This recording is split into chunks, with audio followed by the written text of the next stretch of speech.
Hello everyone, and very good morning to all of you.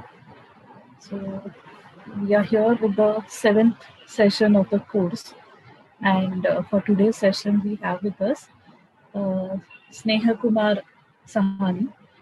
So he is a PhD scholar at Department of Technology at the Savitribai Phule Pune University. He is working in the area of privacy preserving data analysis with a focus on differential privacy. He is a recipient of the Prime Minister's fellowship scheme for doctoral research with Persistent Systems Limited as a sponsor. So we are very happy to have you here for the session today, Snehal Kumar. And just I want to share this with everyone. Sneha Kumar is not well today, but he has agreed. He is willing to take the session today. We are very happy about it, and I would request you, Sneha Kumar, to please take breaks in between. It's a long session, 1.5 hour session. Please take sufficient breaks.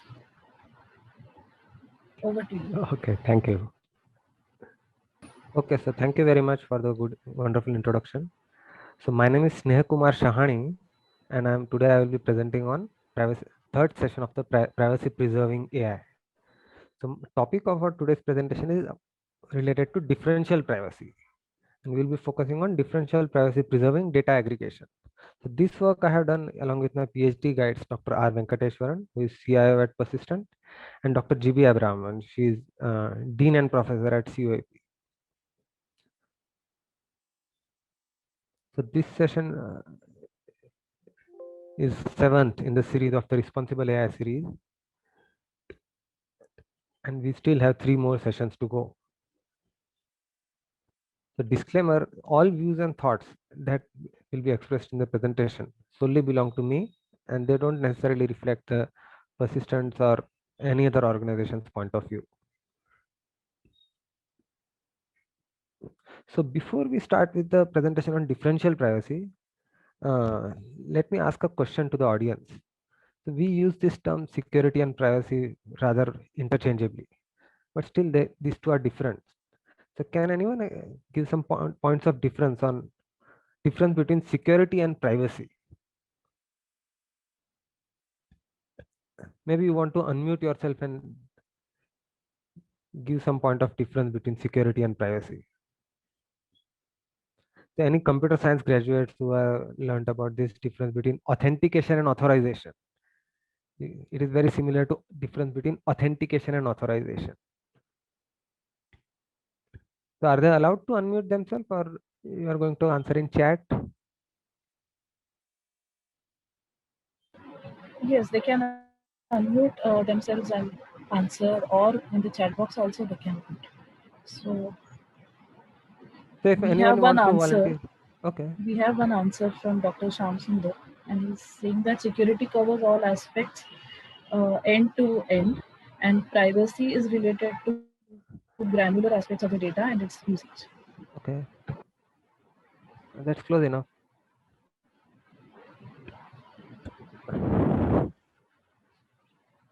Okay, so maybe I have given a hint now. So it is very much close to authentication and authorization. We have something else also.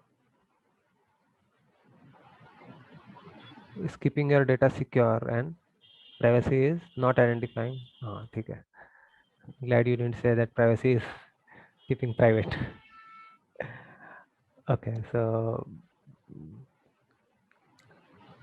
security, authentication and authorization is something like authentication is binary, while authorization is what you are authorized to do with the data. So similarly, security and privacy is also like that. Security is binary, whether your data is secure or not secure. It is binary, whether it can be accessed by the authenticated people or not. So in security, the attacker is outside the system. So genuine users should be able to access the data and do anything with it, while outsiders should not be able to access the data. If it is not secure, outsiders can access the data. So it is like attacker is outside the system, and genuine people are inside. The people who are allowed to access the system, they are inside the system. Well, in privacy, it is not totally binary. Privacy is like selective disclosure of the data. The ability to seclude information about yourself and disclose only in the selective manner is known as privacy. So the data should be used. You should be able to allow your data should to be used only for the purpose that you are allowing to. It should not be useful for any other purpose. That is what is we understand from privacy. Now, in this case, attacker is inside the system. Say you are a genuine person who is allowed to use the data for a particular purpose and you misuse it for some other purpose, then that is a breach of privacy. So these are some of the differences between security and privacy. So now, before we begin the presentation, so I wanted to show a small video. Let me see. Sound is shared. So now I will give a small introduction on differential privacy, a small video on differential privacy, and then we will start with the definitions and some concepts. So please let me know if you are not able to hear the voice in the video. So I'll start the video now. 911 operator, what's your emergency? My wife is really sick. She's having trouble breathing. What's your address?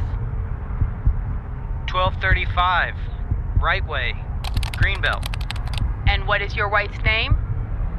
Karen Brown. I'm sending help. Please stay on the line. Okay. This is a typical call that 911 operators receive every single day. Each call provides a wealth of information about a person in need. In addition to contact information, EMS and hospital staff add health information to Karen's medical record as they treat her. Most of this data is PII, or Personally Identifiable Information, which is key to a person's identity. This information is stored in large databases all across the country. Use of this data is protected by law in order to preserve your privacy. But what if we could use this data without compromising your privacy? Imagine if we could aggregate data to see trends. What if access to Karen's and others' data show that 911 had received multiple calls about breathing problems around the same time? We might pinpoint the culprit. Right now, use of data in this way is allowed as long as we redact the personally identifiable information. But by removing PII, we drastically limit the data's usefulness and we don't always protect identities. For example, if Karen lived on a small street, her identity could easily be revealed just by sharing her age and street name. NIST scientists are seeking ways to improve the sharing of data while protecting individual identities through measurement and evaluation. By slightly altering the personal information, for example, Karen's age or home address, we reduce the risk of compromising privacy while still allowing data to be shared. Altering the data is like adding a bit of static noise to a radio broadcast. When your radio is tuned in to the exact frequency of the station, you clearly hear what's being said. But if you move the frequency a bit to the left or right, static noise muddies the sound, but doesn't compromise the message. This process of adding carefully tailored noise and altering identifiable information within whole data sets is called differential privacy. When this process is applied to large amounts of data, it becomes a provable guarantee of privacy. Differential privacy allows all of the information to become useful and actionable data. This can lead to identifying underlying problems or trends in neighborhoods, like reasons for spikes in crimes or a higher number of accidents due to poor road lighting. In Karen's case, access to data revealed that her community was experiencing breathing problems due to over-application of a new lawn pesticide, a problem that was quickly rectified. In today's data-driven world, differential privacy allows us to make more educated decisions that could improve the quality of our lives.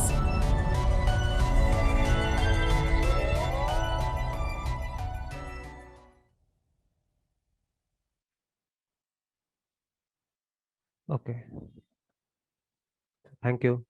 So in this video we saw that the data, if it is analyzed to identify the trends of the entire group or the community, that is one aspect of using the data to to identify general behavior of the entire community or group of individuals.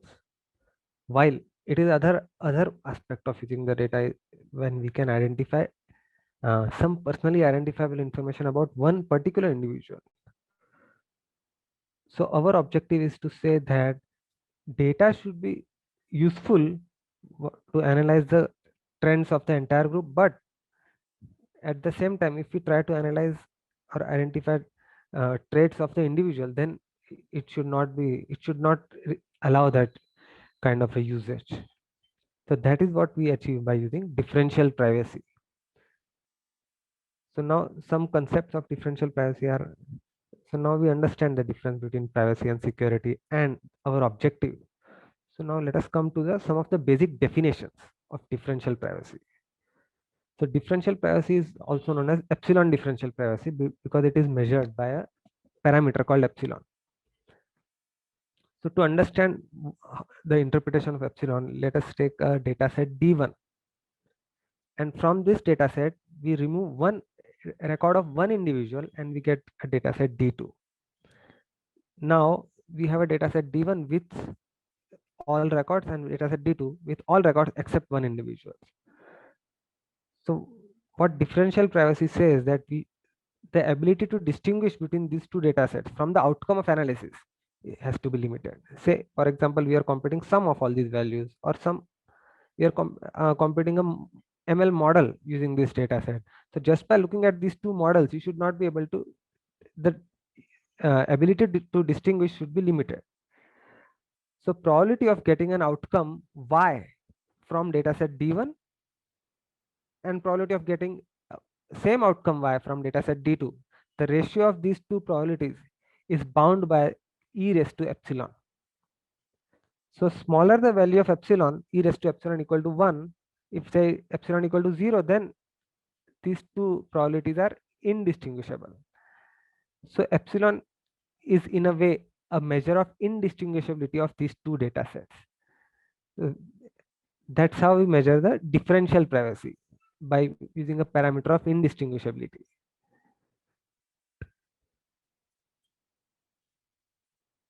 So to ensure this kind of a privacy, we alter the data in some particular way, say by adding random noise to the data. So as we add random noise to the data, we add some randomization along with the data. The privacy improves, but the usefulness of the data reduces. So by adding this random noise, we provide some protection to the outliers and the data points that can be noticed just by the outcome. Say, for example, from 100 values which are in the range 0 to 2, one of the values is 100 or 1000, high value. So whether that value is present or not can be easily identified, even if we have only the sum of those values. So outliers and some kind of values can be identified only from the outcome of the analysis. So if we add random noise to all the values, we reduce the probability of identifying that outliers, or for that matter, any individual in the data. But by adding those noise, the usefulness is decreases. So we have to measure usefulness also.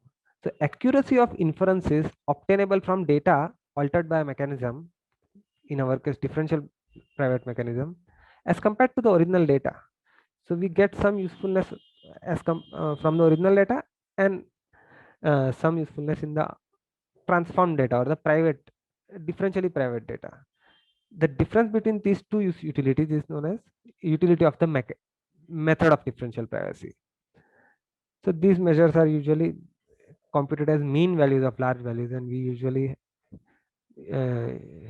have time series data on which we do that. Another very important definition is sensitivity. Sensitivity is the maximum difference that can be caused to the outcome of analysis by removal of one value from the data set. Say, for example, we have a data set D1 and we are computing count. Then by removal of one element, what is the maximum difference that can be caused to the count? Anyone would like to answer that in chat?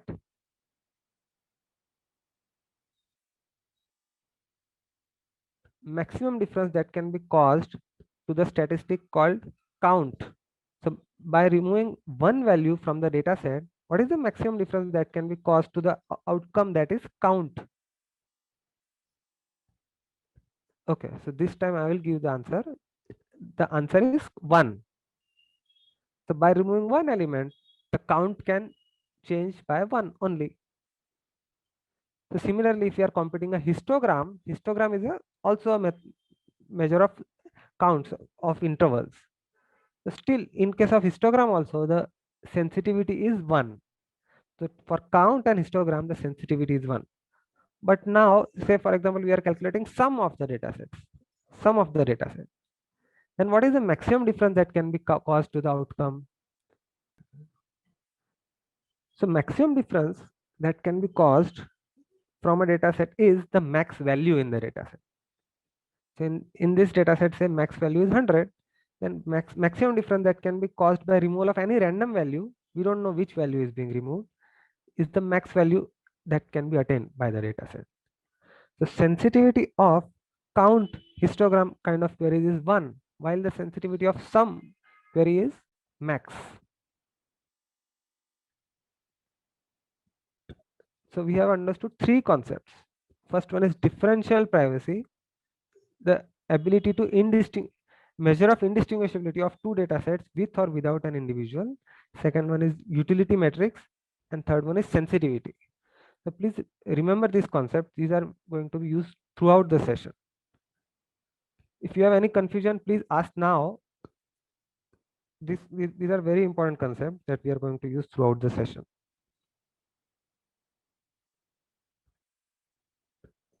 Okay, thank you.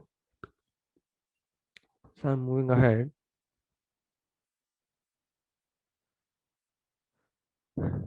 So differential privacy for sum query. So we will understand how to provide differential privacy to sum. So adding a noise, so this is a proven result.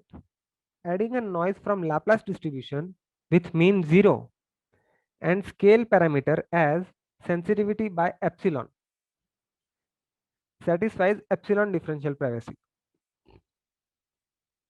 So this is a proven theorem. We are not going to the proof right now.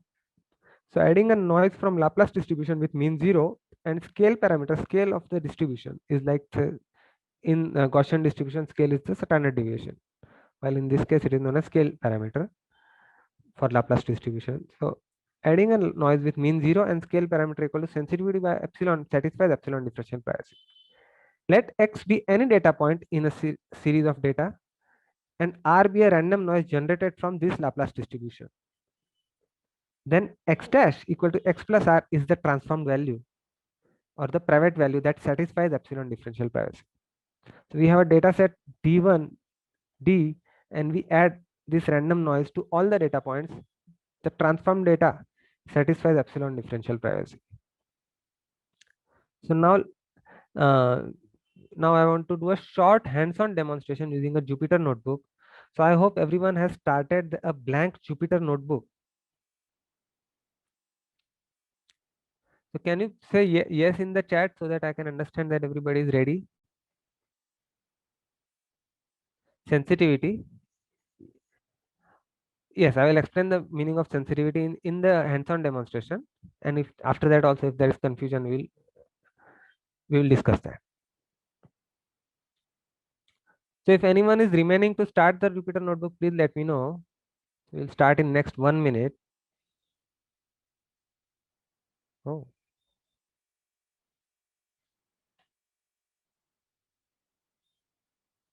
So we are running slightly late. Still, let me start right now. So can you see my screen? Blank Jupyter notebook. Okay, let me know if you are not able to see the screen. So we'll start. It's a very short demo. We'll finish it quickly. Some message. I have not started using. I just need you to start a blank notebook. You need not know anything. We'll learn right now. But I just want everyone to open a blank Jupyter notebook. Okay, let us start right now. So please type with me import numpy as np. We are importing our numpy library. Import numpy as np. Let me see if I can expand my screen.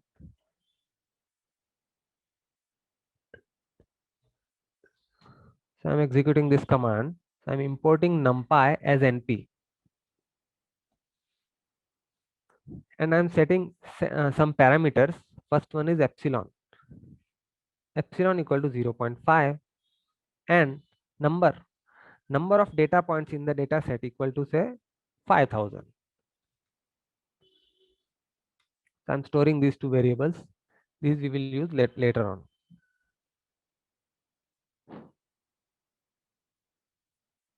So I hope you all are with me. So now let us generate a data set of integers from 0 to 100. This we will call it as actual data set. Actual data set equal to np dot random dot randint from 0 to 100. So we are generating a data set of random numbers from 0 to 100 n data points.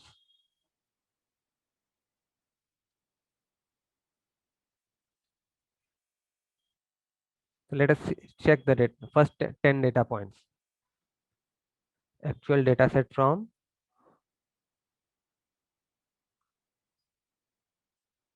first 10 data points.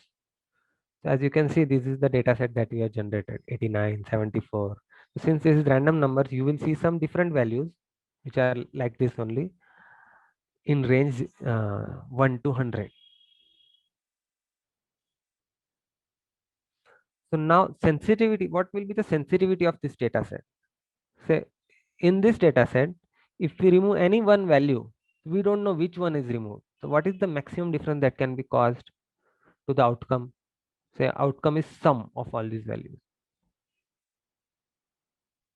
So max value here, what we can see is 95. But in reality, it can be anything between 0 to 100. Usually it's 99. So max value of this data set is the maximum difference that can be caused to the sum. So we'll calculate sensitivity equal to np dot max.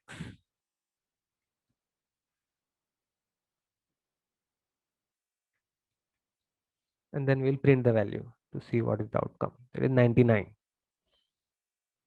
So maximum difference for all the 5000 values, the maximum value is 99 in this case, the random values that we have generated. So max difference that can be caused to the outcome is 99 for our generated data set. So now we want to transform this data by adding Laplace noise. So we have studied a theorem just now that if we add Laplace noise with mean 0 and scale parameter as sensitivity upon epsilon, then we get epsilon differential privacy. So scale parameter equal to sensitivity by epsilon.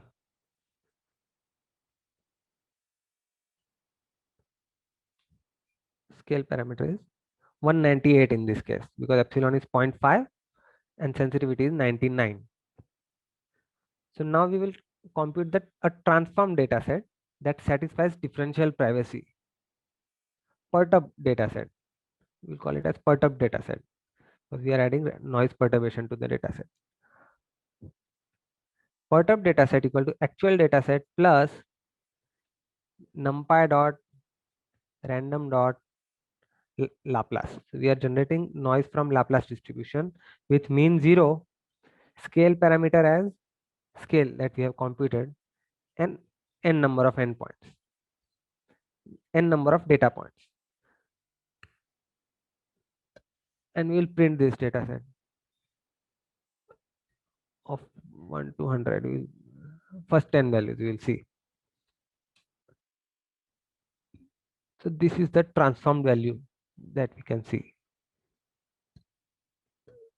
So now we can see that first value here was 89, here it is 129. Second value is 74 in the actual data set, in transform data set it is 239. Like that it is say 166 minus 108. So looking at these values, we cannot identify that this value was actually 89. So we cannot identify the presence of value 95 just by looking at these transformed values. So that's how we have protected the privacy of those individuals. Now let us do some analysis on this data. We will compute mean of the data. NumPy.mean of the transform data set. It is 40. And mean of actual data set is 49. It is not that close to each other, but still it is useful for analysis. So let us see. Let us generate a new, this data set again. Many times due to randomness, the randomness of the noise, the results are not very accurate. But when we have large number of data set, the results are very accurate. So it is 43 and 49. So like that, you can check on your machine also that mean computed from the transform data, which protects the privacy of individual, is very close to the actual mean. So this shows that we can use the transform data for our analysis, and it will hurt the usefulness to some extent, but the privacy of individuals is protected. So there is a trade-off between usefulness and privacy, and we are ready to take some hit in usefulness while providing large amount of privacy to the individuals.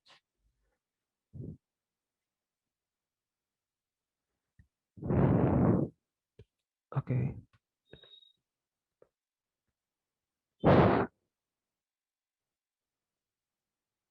So any doubt in this? Were you able to follow this demonstration?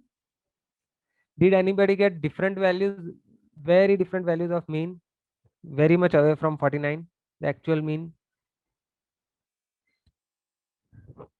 So I would request everyone to share the mean of the perturbed data set, what you have computed. So let us see the kind of values that people are getting. The actual mean is 49.9 or 50. So how different it is from 49.9? That is what we want to see. So everyone who has done this experiment with us, please share the mean of the perturbed data set or transformed data set. Okay, so it is fairly close to 49 or 50. So plus or minus 5 or plus or minus 7. So as you can play with this data set. We are running out of time right now, but you can play with this data set by increasing the number of data points, and see that you will see that by increasing the number of data points, accuracy will improve. If you reduce the number of data points, the accuracy will reduce, because what our objective is to study the trends of the entire group and not of the individual. So if you have small group, then accuracy will take a hit, because we are providing more privacy to those individuals. Similarly, if the number of data points are more than say 10,000, then you will get high accuracy in that data set. And also you can vary the value of epsilon. Now that you have the notebook, you can change the value of epsilon and play with the outcome and see. You can even say run a for loop and see by what happens to the graph as we change the value of epsilon from 0 to 2 with a jump of 2.1 or 0.2. That kind of experiments you can do. So I hope you all enjoyed the demonstration. So we'll come back to the presentation right now.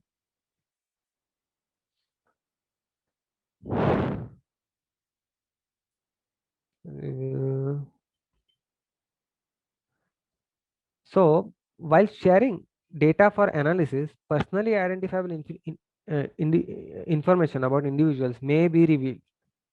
And to protect this PII, that is to hide the evidence of participation of an individual, we use a concept of differential privacy. So there are various techniques of privacy like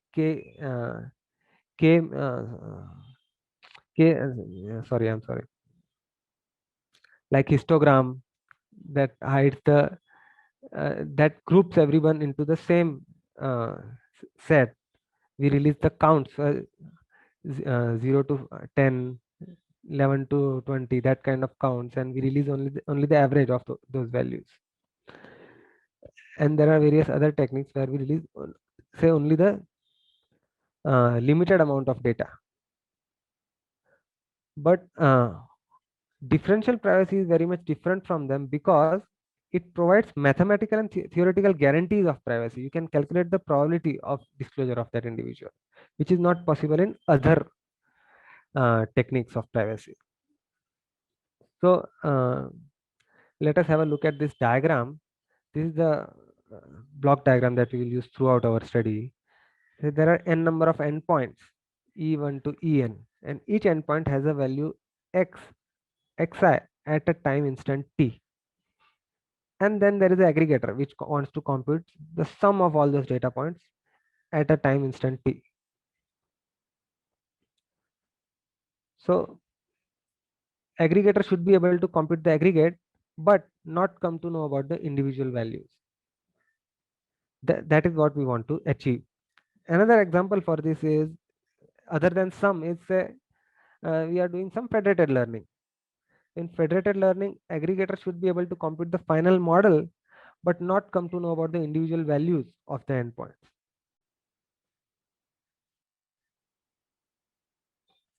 So we will understand this with an example of privacy preserving endpoint aggregation. So we have done a study of for sum, and we have designed a technique to satisfy some of the drawbacks of the existing techniques in the literature.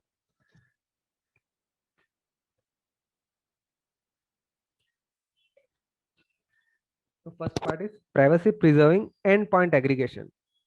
So our objective is to protect the privacy at the endpoint itself before releasing it to any external entity.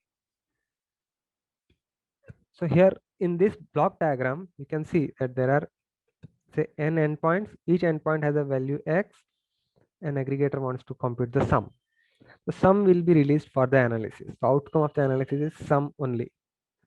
So if aggregator is trusted, then we can reveal the actual value to the aggregator, and aggregator will compute the sum and release only the sum. But what if aggregator is untrusted? Then we cannot reveal actual values to the aggregator. We have to do some protect the privacy at the endpoint itself. And then there are other two limitations. So there are various techniques in literature that use this concept of secure multi-party computation. So in secure multi-party computation, there is a lot of to and fro communication, but that ensures that aggregate is computed without knowing the individual values. So, but this requires a lot of interactive communication, which may not be possible in various real life scenarios. Say there is a mobile device that is revealing some data point, emitting some value to the server. In that case, it may not be possible to set up a full network of devices that communicate with each other, and then they transfer some value to each other, and then we'll come to know only the aggregate. So in this case, we need non-interactive communication where the endpoint will reveal a value. Endpoint can only emit the value, and aggregator can only receive the value. Other concept is there are some class of techniques where they generate large random keys for each endpoint, and it is they know that we are going to compute sum of only this 100 endpoints. So they will generate large keys for each endpoint in such a way that the sum of all those random keys is 0. So if each endpoint adds that large random value to the individual value xi and reveals that large value, we cannot identify the actual value from that large random value, because what we see is a large random value only, because actual data point is very small as compared to the large value. But when we compute the sum, we get the actual sum. However, there is a serious drawback in this case. Say if one particular endpoint fails to send the value, then we cannot compute the aggregate itself, because that large noise doesn't get cancelled. So just by a fault of one endpoint, aggregator was not able to compute the entire aggregate. So we need to design techniques that are fault tolerant. Say, fault tolerant in this case is when one data point falters to send the value, aggregator should be able to compute the aggregate of rest of the endpoints. If there are thousands of endpoints sending the value, but at one IoT device the power went off, the battery was faulty. So still we should be able to compute the aggregate for rest of the values. So this is known as fault tolerance. So we want to design a technique that works with untrusted aggregator, uh, provides non-interactivity, and is also fault tolerant. So we did a literature survey of some of the existing techniques in last decade, and we identified that none of those techniques in literature like paste, stream, this enhanced fault tolerant technique, Privada, Privex, none of them just satisfy all these requirements: interactivity, ability to work with untrusted aggregator, and fault tolerance at the same time. So we designed a technique called PPEA, that is privacy preserving endpoint aggregation, that satisfies all these requirements at the same time. So this is how we have done the design. Sorry. So at any time instant t, the endpoint device has a value xi, and then it performs differentially private transformation on that value to get xi bar. So this ensures that the privacy is protected. Now we will do some more steps to ensure security. So first we split the values into m parts, unequal parts. I'm sorry, I said equal parts. So each endpoint will split the differentially private value into m unequal parts randomly, and then and then we add large random noise to these unequal parts in such a way that these noises get some of these noises 0. So x1 is split into, say, y1, x1 1, x1 2 to x1 m, and then we add random noise n1m, n11, n12 to n1m, such a way that sum of these n1m is 0, while sum of this x1j is x1, and these values are sent to these partial aggregators. So each data point will endpoint will do this kind of transformation and send the value to the partial aggregator. Partial aggregator will compute the partial aggregate and then send the partial aggregates. All the partial aggregators will send partial aggregate to the aggregator, and then aggregator will be able to compute the final aggregate using this all these partial aggregates. Shami, a quick question. Maybe you can answer. Yes. Whenever you get a chance. Yeah. By splitting the value into the same x into m values, now will the error be very different? No, this splitting does not affect the error at all. This is just to ensure that there is a concept called aggregator obliviousness. Aggregator obliviousness means aggregator should be able to compute only the aggregate and not the individual values. So by splitting this and then combining this at the aggregator, we ensure that the aggregate is same, but individual values are not known to the aggregator. This step of splitting and random noise addition does not affect the usefulness. Only the differential privacy, the small noise that we are adding to the before splitting and random noise addition, that is what affects the usefulness. Yeah, thank you. Okay, thank you. Thank you for asking this question actually. So this brings me to another point, another concept called aggregator obliviousness. So the aggregator obliviousness is also a way to protect the privacy of individuals. In federated learning, what we do is we provide aggregator obliviousness. Means the aggregator or the final model is computed without knowing the individual values, but it does not protect the privacy of the individual theoretically. Though it is very difficult to identify individuals from that individual federated models, but still theoretically it is possible. And there are some attacks like model inversion attacks or MI attacks that can be employed to predict the presence of individual in that data set. So in order to protect that kind of scenario, we, in addition to aggregator obliviousness, we also use differential privacy. And so in federated learning also differential privacy is very useful. So we will come to that.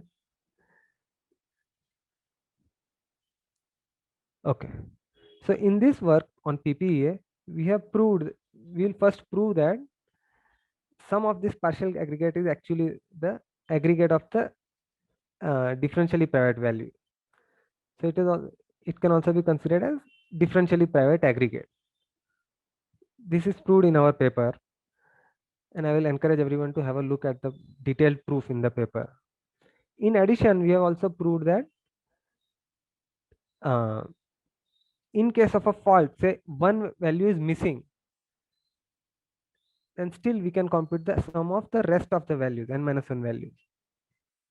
So we have proved that aggregate computed using PPA is differentially private as well as fault tolerant. These two things we have shown mathematically. So now we are happy, okay, that we have provided privacy. But still now question is about the usefulness of the data. So now we will measure the usefulness experimentally. So we have designed two variants of PPA, that is PPA-L, that is PPA with Laplace noise, and PPA-G, that PPA with Gaussian noise. And then we have compared these two techniques with PRIVEX, one of the existing techniques in literature. And also we have compared this with differential privacy on the actual aggregate. So instead of providing protection at the endpoint, we use trusted aggregator, and we add noise to the aggregate only. This is the least amount of noise that we can add, and we get very high utility in this case, but we do not protect the privacy. But still, for the sake of experimentation, we are comparing this with the ideal use case also. We are using three measures of utility. First one is MAP, the mean absolute percentage error. But this has some problems that for zero value data points with zero value, we cannot measure MAP. So we use two variants, symmetric mean absolute percentage error and a modified mean value percentage error, where we add some constant values to the denominator. So are you able to see the title? How do you hide this?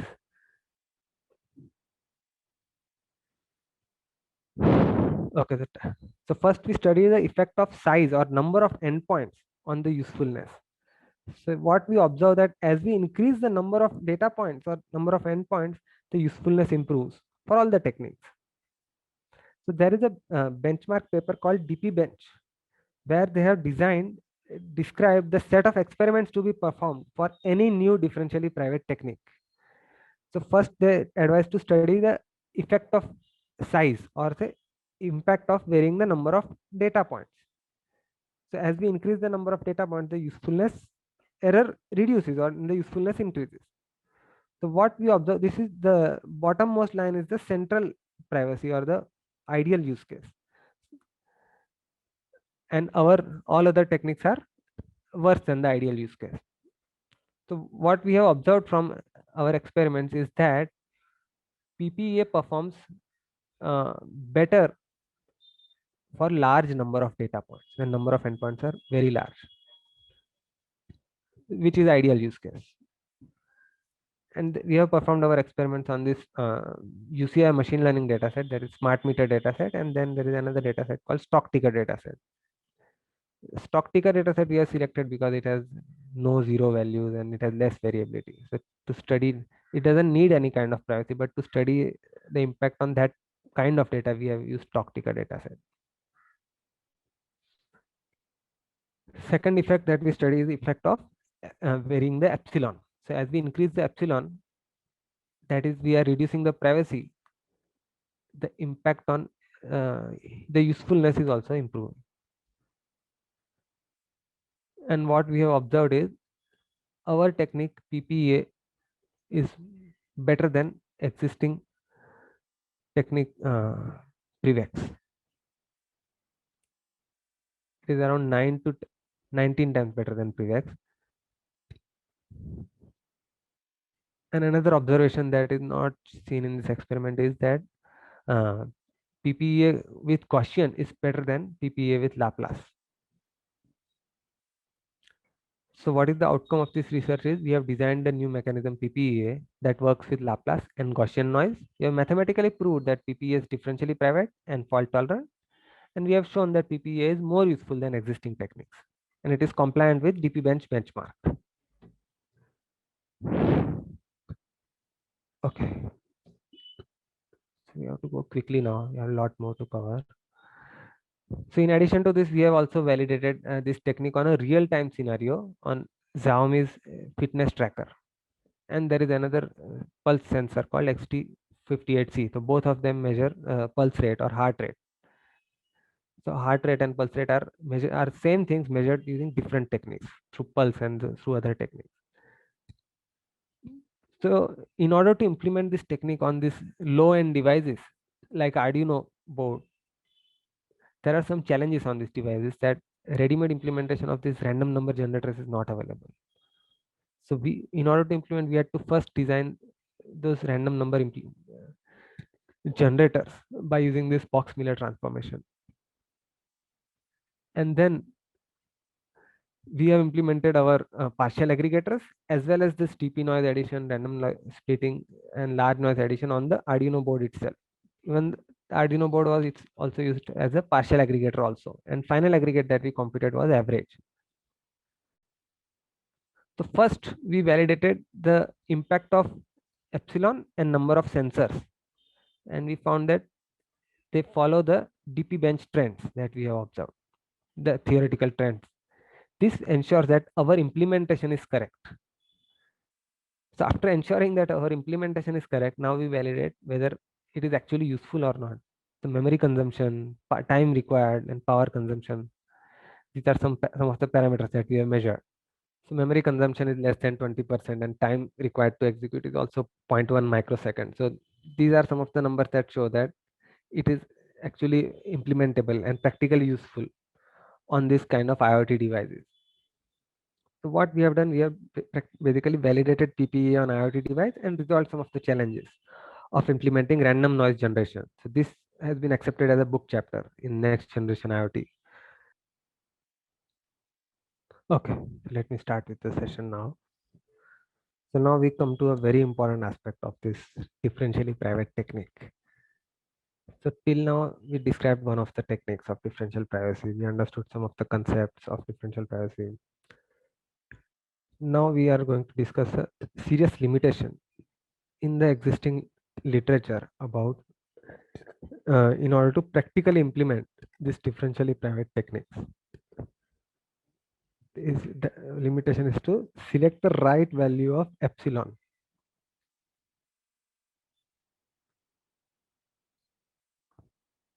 So we know that adding noise from Laplace distribution with mean 0 and scale parameter sensitivity by epsilon satisfies epsilon differential privacy. And we even saw a hands-on demonstration of how the transform dataset can be used for computing sum and mean. Like this, there are other differentially private techniques for count, sum, mean, even for regression model, medians and other quantiles, association rule mining, wavelet transform, similarity score, classification and regression, principal component analysis, and there are other techniques for location privacy. This is a literature survey of last decade. But one common issue in all these research papers is that none of them, they provide a way to select the right value of epsilon. They do not recommend a value of epsilon that should be used. They all follow this TP bench trends, like by varying a value of epsilon, what happens? By varying the number of endpoints, what is the impact on the outcome? And then for the purpose of experiment, some of them they select value as 0.1, epsilon equal to 0.1, epsilon equal to 0.01, and then they study the outcome for a fixed value. But not selecting a value of epsilon has some problems. Let me give you an example that in last 2 years back, around 2-3 years back, Apple did a lot of publicity that they have implemented differential privacy in iOS. However, they have not provided the value of epsilon that they select. And there is a research paper which has criticized Apple for selecting a very high value of epsilon that provides very useful data and practically very little privacy. Similarly, Google Chrome also has a technique called rapport that they have implemented to collect the browser statistics in a differential private way. They have used a good small value of epsilon, but they use some other techniques like they send the same value 10 to 20 times in some different way of measurement. Say something is kilogram, they send the same value in grams, and then they will change the name, and like that they send that same value 20-30 times. This also reduces the privacy and increases the utility. So these are the side tricks that they have used in Apple and Google Chrome. So what we saw till now is that there is a vast area of research done to design differentially private techniques for a variety of outcomes like sum, count, mean, quantiles, etc. But there is no, these techniques have very little practical application without having a way to select epsilon. And some real implementers of DP like Apple and Chrome have misused this to their advantage. All this is due to the same reason that there is no concrete way to select a precise value of epsilon. There are some existing works that select epsilon. They provide range of acceptable values, but many times these ranges are very large and they are not practically interpretable. So what we have come up with is a cost-based technique to recommend a value of epsilon. So we consider two costs. Cost to be paid, cost of using the data to be paid by analyst to the aggregator. Say we are the aggregator and somebody is going to use the data. So cost of using the data needs to be paid to us. And we have to acquire the data from individual people. So by acquiring the data using any value of epsilon, there is some probability of disclosure. So based on that probability of disclosure, we have to pay some money to those people. So that is cost of privacy lost to those individuals. So using these two costs, we will try to recommend or select a value of epsilon. So consider a data aggregation market model.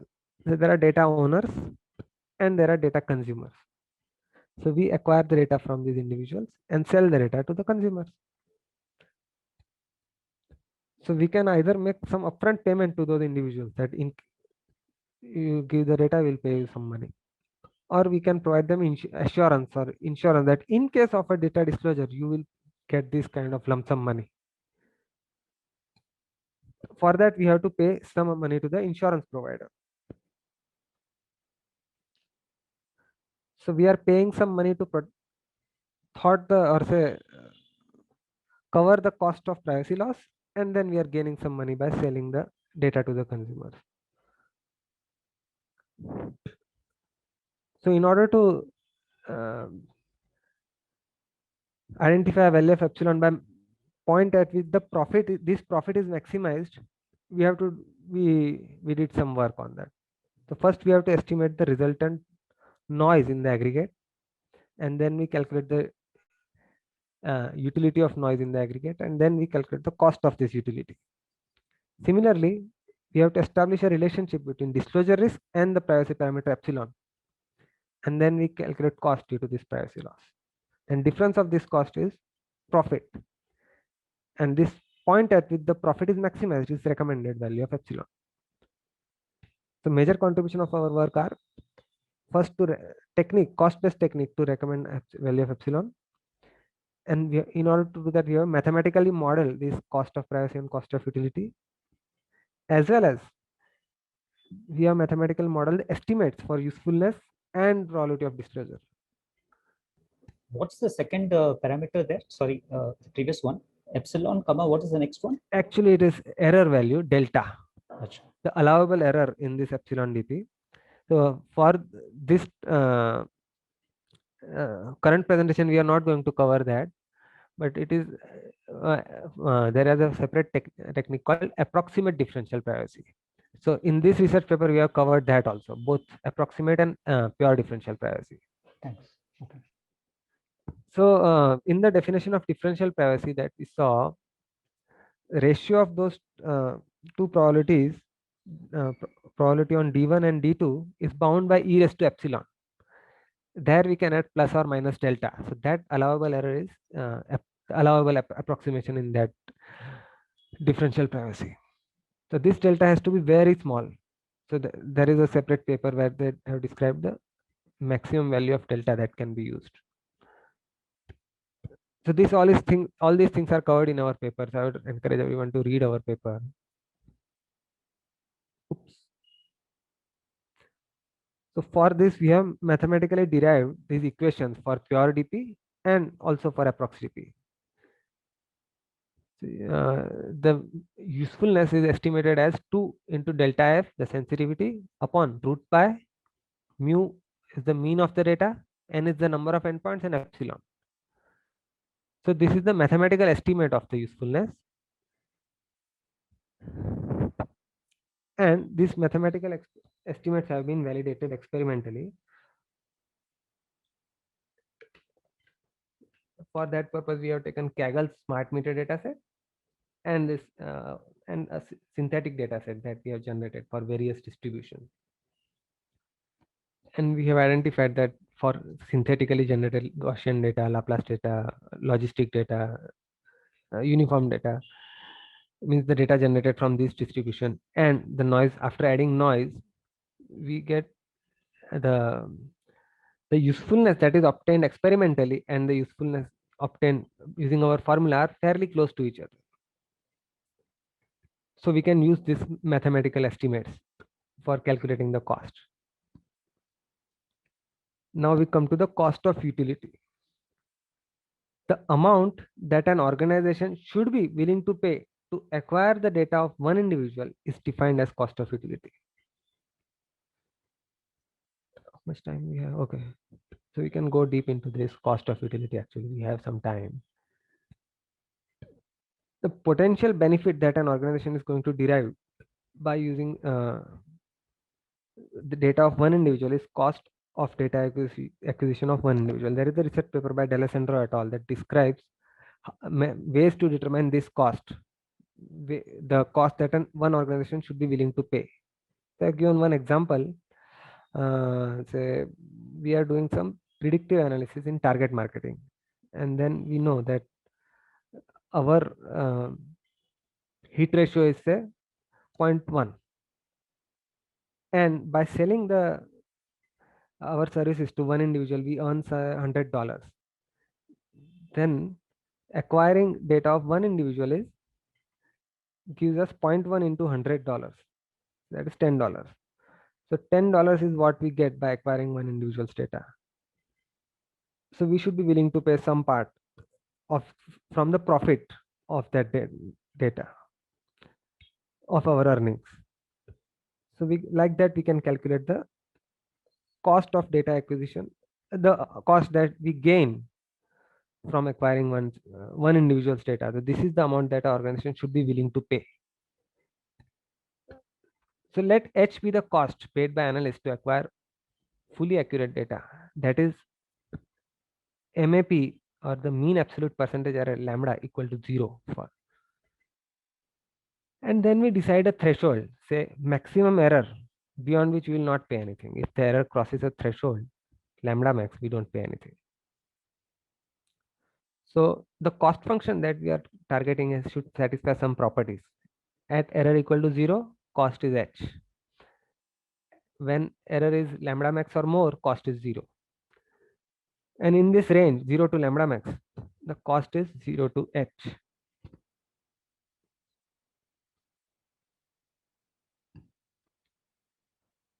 So this can be given by some cost functions like linear cost function.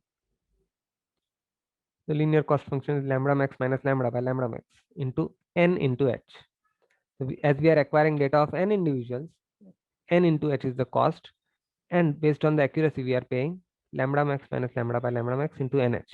This is a simple cost function. It satisfies our all the properties, but it is not applicable when diminishing returns is applicable. So when law of diminishing returns is applicable, then cost is high for high accuracy but very low. It diminishes very fast as the usefulness reduces. So in this case, we have to incentivize high accuracy, but then penalize even slight reduction in the accuracy. So quadratic function and exponential function are example of such functions. So we use quadratic and exponential cost function in this case. And there are some other cost functions like logarithmic and square root cost functions that are used when for electronic items when Moore's law is applicable. So all these cost functions have been described in our paper, and also we describe a data-driven modeling of cost function. So next comes the cost of privacy disclosure. So we have done a literature survey of existing papers where they tried to estimate the cost of privacy loss. And most of the research papers that they have shown, they use a generic cost function f of epsilon. And then for experiments, they use a constant multiple of epsilon, say k epsilon, as cost function. So, but we propose to model cost of privacy based on probability of disclosure, also known as disclosure risk in literature. Disclosure risk represents the maximum probability of any individual as being identified as present in the data set. So let cost of individual privacy be S. Then for n such individuals with disclosure risk of rho, the total cost of privacy is S into number of individuals is the total cost, and depending on the probability of disclosure, say probability of disclosure is 0.1, then you multiply 0.1 into n into S. This can also be explained as cost incurred by insurance company to assure the sum S to n individuals having probability of disclosure rho. So insurance company will only incur for a large number of individuals. If probability of disclosure is 0.1, then insurance company has to pay only in case of disclosure. So the total payment made is multiple of the probability of disclosure. So that is the amount of premium that they can charge. Of course, they are going to charge some additional service charges also, but this is fairly how simplest way to calculate the probability of insurance cost. So this is the actual cost that data aggregator will be paying to provide assurance of privacy to an individual. So in our paper, we have mathematically derived the probability of disclosure in terms of epsilon for pure and approximate DP. So what we propose is we propose a point on the curve where profit is maximized. So profit is cost of using the data and cost that we paid for loss of privacy. The difference between these two costs is the profit. And as we have modeled all these things mathematically, now we can simply vary the value of epsilon and obtain the point at which the profit is maximized. Here we can see that lambda is the usefulness that is reducing and disclosure risk that is increasing. And this is the profit curve. The point at which profit is maximized is recommended as the optimal point of. Okay, this is the value of epsilon. The x-axis in both the cases is epsilon.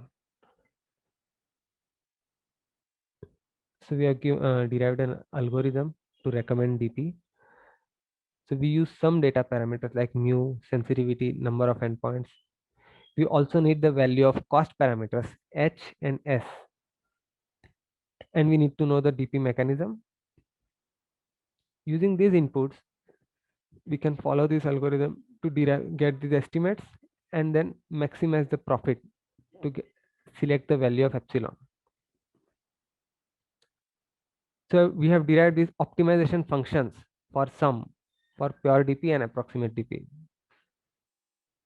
So lambda max minus 2 delta f by root pi mu root n epsilon. The delta f, mean, and number of endpoints are constant terms. Also, this h and s are the costs that are known values. The only variable term in this equation is epsilon, and by varying the value of epsilon, the point at which we get the maximum value of this profit is selected as the recommended value of epsilon. Like that, we have derived for other cost function also. So using our formula, we have identified recommended value of epsilon for linear cost as well as quadratic cost for different techniques, say Laplace mechanism as well as Gaussian mechanism of differential privacy. So here we can see that at optimal point, Laplace technique is giving some profit while Gaussian technique is giving some loss. So in a way, we can also select if there are multiple techniques of differential privacy for same mechanism, we can also select that at optimal, a particular technique has more profit as compared to others. So we select Laplace cost, Laplace mechanism for this technique. Also, the cost of privacy that we have used is taken from survey done by US Department of Justice, that is $1343, and cost of using the data has been selected as $20 for illustrative purposes. So we have derived same values for synthetic data set also. Here also we can see that when we use Laplace mechanism, the profit is $617, and while using Gaussian mechanism, profit is $645. So in this case also, Laplace mechanism is preferable. Even while selecting quadratic cost, the Laplace mechanism is giving more profit.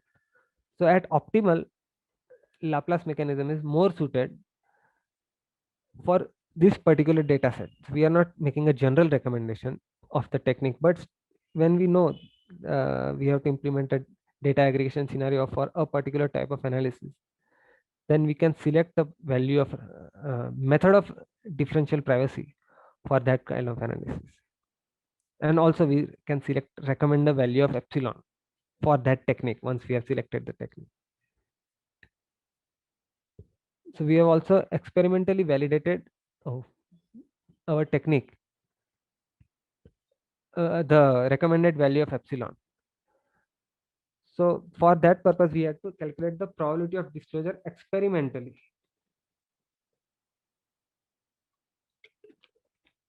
This is a very computationally intensive process to calculate large number of probabilities. So we took only 100 data points, and then we computed the probability of disclosure like this. Say there are 4 n and actual values in actual data set, and then we add some random noise and we get n number of transformed values. Then selecting only one transformed value, what is the probability that it came from this data set? That we can identify, we can associate it to the any one endpoint in this data set. So we calculate probability of that value coming from any one value first, and like that we calculate the probabilities for all the values. Then maximum probability of that coming from any value is the probability of disclosure of this one data point. Like that we calculate probability of disclosure for all other data points, and maximum of all these probabilities is probability of disclosure of the data set.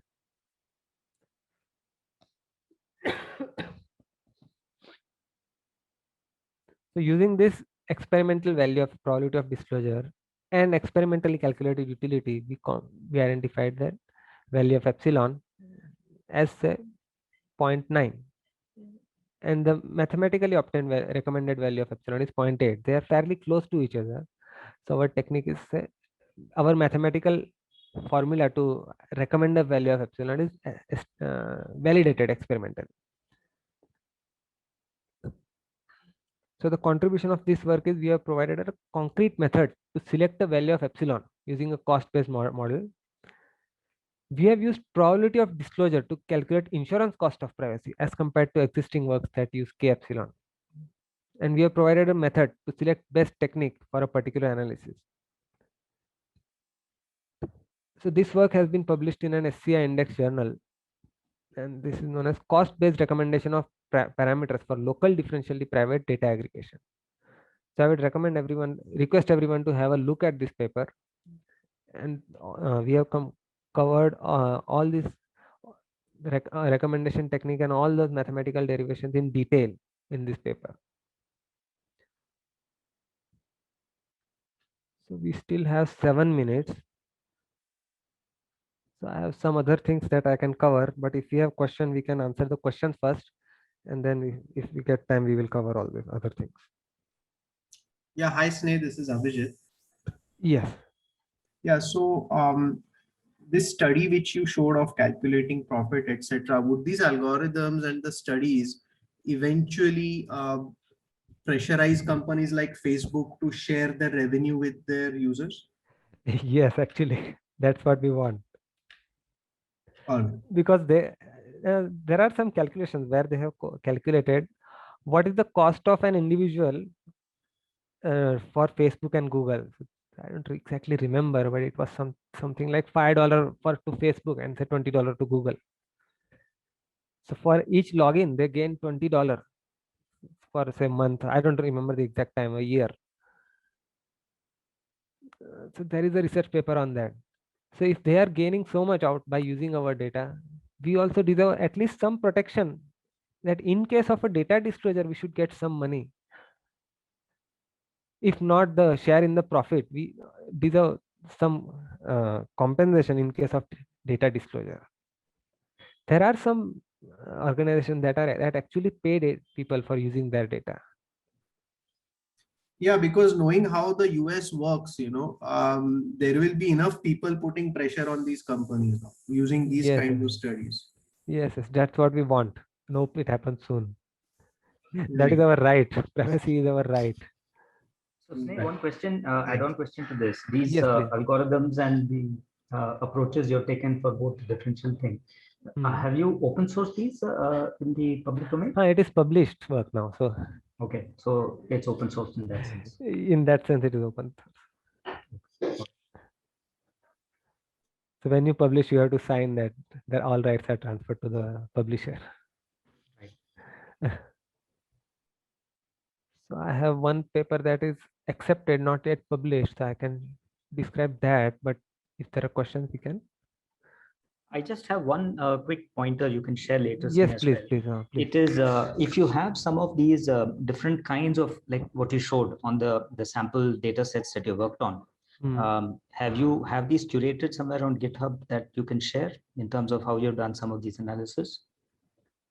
That you might actually all this algorithm has been described in the paper. So I have not published the source code yet. Okay. I can think. We can think about it. Just let me know. Yeah, if in case that would be helpful, and you don't. We have not published it on GitHub yet. Yeah. In case that happens, do let us know. Yeah. Thanks. Yes, we have 3 minutes left now. So we can even discuss about this federated learning. So in case of federated learning, each individual endpoint is emitting some model, local model of that that is learned from that local data set.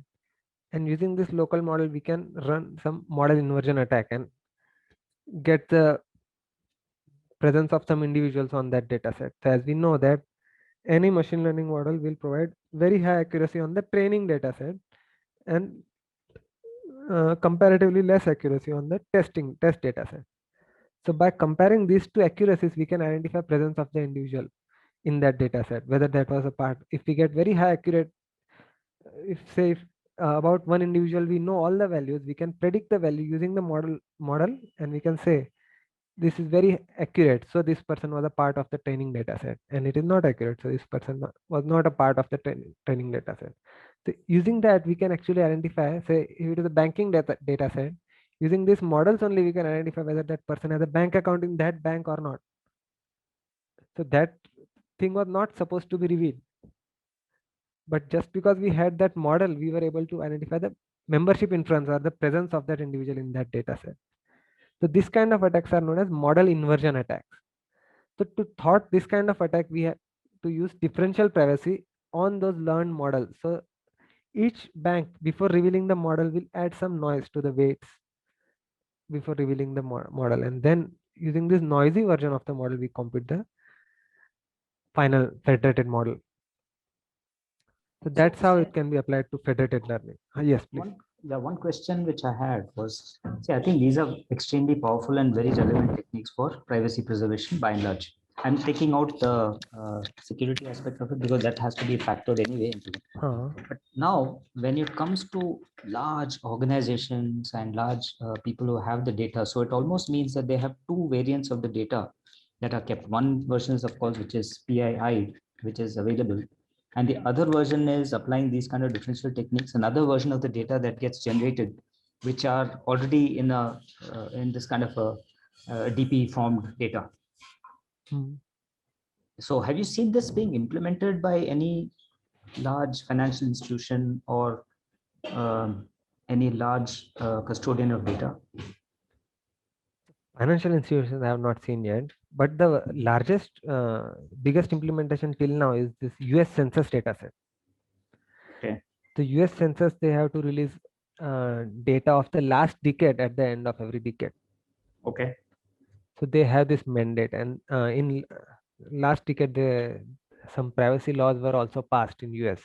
Okay. So they are not allowed to reveal everything without providing some plausible deniability to individuals. Okay. So they are the biggest consumer of this differential privacy technology. And actually that release of that last ticket's data is delayed because this work is going on. How to select the right value of epsilon.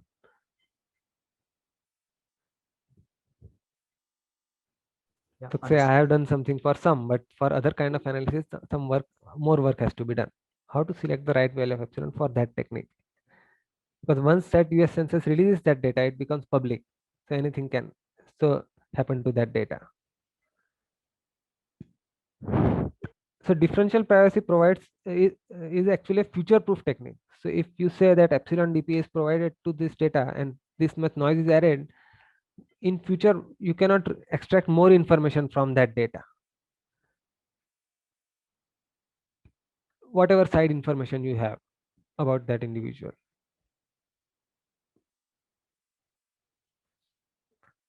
So you can say that this Uber, Google Chrome and Apple iOS are using the data, but US Census Department are actually serious and sincere about implementing it in the right way because they have this legal mandate to do that. Okay, so thank you. Yeah, if there are more questions, please ask, or you can send it through email also. Otherwise, you can send an email. Yeah. So thank you very much. Thank you, everyone, for Thank for you your so much, attentive listening. Snehkumar, for a very wonderful session in spite of not feeling well. So it was a very informative session. Thank you. Thank you. Thank you so much. Thank you for this opportunity. I am very grateful to the team for this opportunity.